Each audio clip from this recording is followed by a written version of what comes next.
From News Channel 15, you're watching News Channel 15 Tonight with Kyle Peach. This is News Channel 15 Tonight. Hi, good evening, and thanks for joining us tonight. I'm Kyle Peach. Here's a look at what's happening. 39-year-old Christopher T. Lawson of Evansville, Indiana, was sentenced in Wabash County Circuit Court yesterday. Lawson was given 15 years in state prison to be followed by a year of parole on a meth possession charge. Wabash County State's Attorney Kelly Storkman says Lawson was arrested back on May 29th after Mount Carmel police stopped him while driving a gray GMC pickup truck after observing several traffic violations. During the investigation, officers found 60.5 grams of meth inside his vehicle during the stop. Judge William Hudson handed down that sentence yesterday. Mount Carmel police have made several recent arrests. On Saturday, they arrested 38-year-old Clayton S. Kirkman of Mount Carmel on a Wabash County failure to appear warrant and an Illinois Department of Corrections parole violation warrant. Kirkman was held at the Wabash County Jail pending extradition back to the Illinois Department of Corrections facility. Last Thursday, MCPD arrested 39-year-old Jonathan M.L. Schroet of Mount Carmel for criminal damage to property. This after an incident on the 500 block of West 3rd. The complainants reported being stopped in their vehicle at the alley awaiting traffic to clear the road when they were approached by Schroet on foot. Allegedly, Schroet demanded the subjects move their vehicle. The victims advised they would when the traffic cleared, and Schroet cursed at the subjects reportedly, then took a multi-tool knife and stabbed their tire, causing it to deflate. Schroet was charged and issued a notice to appear. Back on the 4th of this month, Mount Carmel police arrested 65-year-old Dennis B. Milligan of Allendale for aggravated battery after a fight at the VFW. Police found the alleged victim at the bar with blood on his face and determined the victim was allegedly struck by Milligan multiple times after a verbal argument in the bathroom. Milligan was taken to the county jail and later released on a notice to appear. Also on the 4th, Mount Carmel police arrested 51-year-old Christopher M. Render of Owensville, Indiana, for criminal trespass to property, resisting or obstructing an officer, and aggravated battery to an officer after an incident at the Dollar General on West 3rd. Police responded due to Render attempting to remove items from the dumpster there. Render refused to leave and was placed under arrest for trespassing.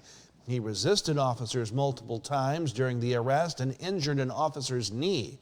He was ultimately taken to the Wabash County Jail. Back on the 2nd, 57-year-old Terry M. Brown of Mount Carmel was arrested on a Vanderburgh County, Indiana warrant for meth possession after she was found going through items at the 3rd Street Dollar General trash dumpster. She was held at the Wabash County Jail pending extradition back to Vanderburgh County. On November 1st, 54-year-old Ramon Grando Jr. of Dallas, Texas, Granado Jr., that is, of Dallas, Texas, was arrested for violating an order of protection. He was taken to the county jail. Back on October 21st, 58-year-old Ronald Scott Ekus of Mount Carmel was arrested on a Wabash County failure to appear warrant on a meth delivery charge. Ekus was taken to the county jail, issued the warrant, and held pending extradition to the Department of Corrections to begin serving a 5-year prison sentence for that offense. Back on October 18th, 23-year-old Taylor L. Myers of Princeton, Indiana, was arrested by Mount Carmel police on a Gibson County felony theft warrant. During the stop, officers found the warrant and was taken that subject to the county jail pending extradition to Gibson County.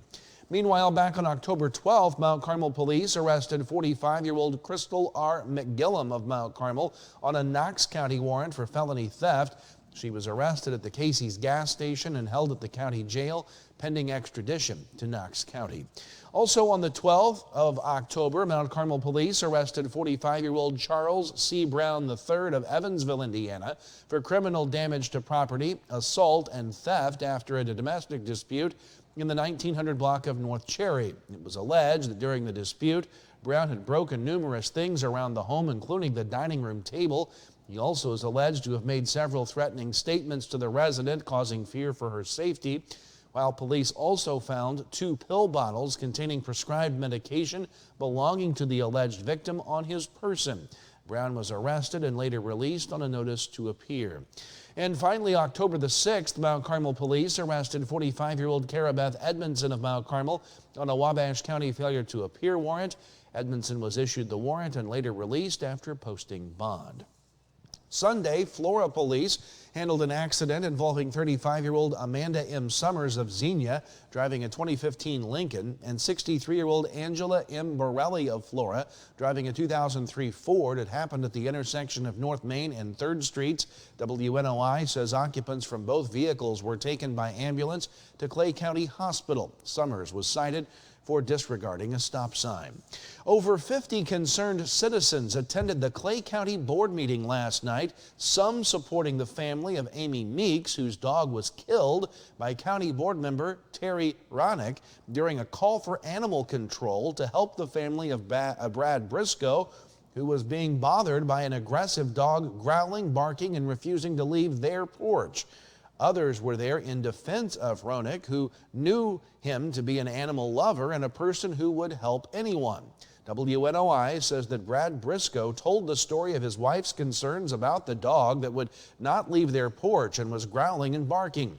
Briscoe said he went home and decided to wait until the next morning when the dog was still there, growling and barking. Briscoe said animal control was busy, so Ronick came and took care of the issue. As Briscoe said, he had grandchildren coming that day. The dog's owner, Amy Meeks, spoke to the board and said her dog, Credence, was not aggressive and had never shown aggression to any of her family and was brutally killed by Ronick. She asked for transparency and expressed concerns of a lack of training, protocol, and unprofessionalism. WNOI reporting that another issue brought up at the meeting was the condition of the animal control facility. Board Chairman Joe Goodman said that since the county took over the facility, they've spent $30,000 on it. Goodman said last September the shelter passed a state inspection. He also said each of the municipalities in the county agreed to pay a specific monthly cost for animal control based on population, but says some municipalities have not followed through on that agreement. Those who live in unincorporated areas of the county are responsible for their own animal control. State's Attorney Philip Givens said that the issue of the dog's death has been brought to his office, so no one on the county board could make comments about the incident. The Fairfield City Council met last night. WFIW says the council approved a request to rezone 1203 Florence Drive from single-family home R1 to R1 and 2 to allow for a 1 or 2 family home there. Colin Dunn is going to convert the home into a duplex. Meanwhile, John Ray's Mowing and Backhoe Service of Fairfield's bid of $11,310 was accepted to demolish the property at 303 Northeast 7th. The council also plans to seek bids on a new 5-year trash contract to begin March 1st. The current provider is Sunrise Sanitation. The council will accept bids up until the council's first December meeting. Meanwhile, the City Council also approved Christmas bonuses for Fairfield City employees, maintaining the same structure as previous years, totaling just under $20,000. The council did decide to cancel its December 24th meeting due to it falling on Christmas Eve. At the Grayville City Council meeting last night, WRUL reports that Mason Siegel was named the city's assistant police chief. The city's also prepared to send Logan Elliott to the police academy in January. The council did approve Wilma Lingefelter's request for revolving loan assistance as she plans to demolish the structure at 111 West Fair in Grayville, as leaders agreed to pay 50% of the estimated cost to be $6,700 for the project. More to come, a wet weather forecast ahead, and sports, some postseason volleyball hardware. We'll be right back. Hello, I'm Andrea Lull from Robinson, Illinois. For my first appointment, I knew I chose the right orthopedic center. The day of surgery went like planned, registration went smooth, pre-surgery, and the nurse made me feel very comfortable. I'm currently 3 months out of surgery. I don't even feel like I had a total hip replacement, but I am having a much better quality of life with my new hip. WGH, we're going home.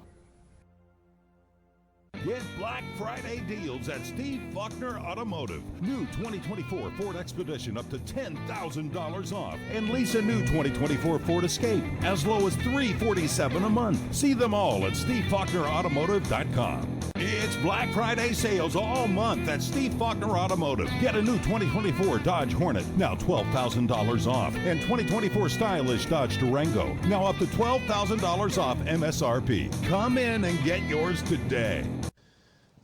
Welcome back. Time to take a look at your weather forecast here tonight. A broader view than normal of our local radar. We've got lots of rain still out there to work through tonight.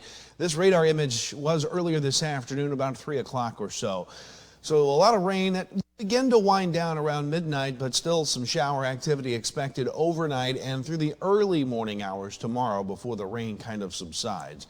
Looking at our numbers today, a wet one, 55 was our high temperature today, below normal for this time of year.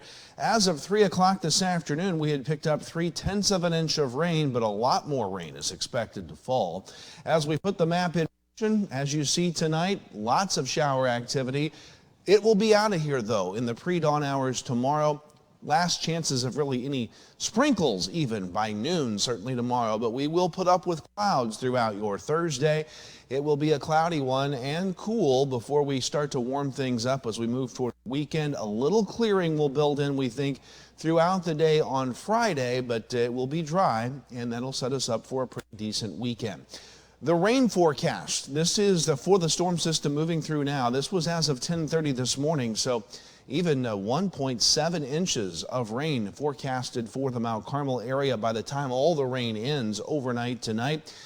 Generally speaking, 3/4 of an inch to 1 3/4 of an inch of rain in the forecast. Notice these 2-inch amounts down to the south. The further east and the further south you go, the greater chances you'll see more accumulating rain through this event tonight.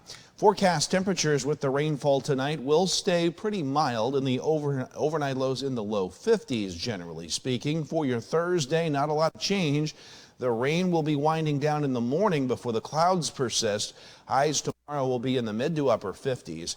Thursday night, the cool night, clear. Overnight lows will be into the low 40s with partly cloudy to clear conditions. Then as we move into Friday, the sun is expected to return by afternoon. Still another cool day. Highs will be in the upper 50s. We'll warm into the 60s, even the middle to upper 60s again. A pretty decent weekend with mostly sunny on Saturday, a few more clouds on Sunday. Rain chances return for early next week, Monday and Tuesday, into the upper 60s. But look what happens on Wednesday. After that next front passes, the high temperatures only in the low 50s next Wednesday. That's your forecast. Sports is next. Stay with us. At the First National Bank, we're proud to be a part of this community, serving you with dedication and a smile. Our team is here to support you, offering financial solutions to meet your needs. Whether saving for your future, financing your dreams, or managing your everyday banking, we're here to help. Thank you for choosing the First National Bank. And as proud supporters of our local teams, We wish you the best of luck this season. The First National Bank, your local bank, supporting our local athletes. Equal housing lender, member FDIC. It's beginning to look a lot like Christmas. Christmas comes to Mount Carmel, Illinois, Friday, December 6th from 4 to 9 p.m. featuring carriage, train, and Rudolph rides. Or take the City Lights Trolley Tour, photo ops, story time with Mrs. Claus, music of the season featuring jazz and dance. Make your own take-home ornaments or enjoy the s'mores making station. Even visit Santa himself. And yes, it's all free. So much shopping, food, and family fun at Christmas Uptown. And on Saturday at 5:15 p.m., it's the Lighted Christmas Parade. Download the app at ChristmasUptown.com. You need to be mindful that when you're out, maybe doing a little tree pruning or shaping or kids climbing in the tree, building tree houses, whatever, look up, make sure there's no power lines in or near the area. And even after the storm or after a wind event or something like that where a limb may be falling down or hanging in the tree, make sure to look and there's no utility lines near that. And if there is, call us. We'll come take care of it. We'll get that down. We'll get things cleared up. Southern Accents, the ultimate Tom Petty experience, coming to the Brubeck Arts Center November 22nd.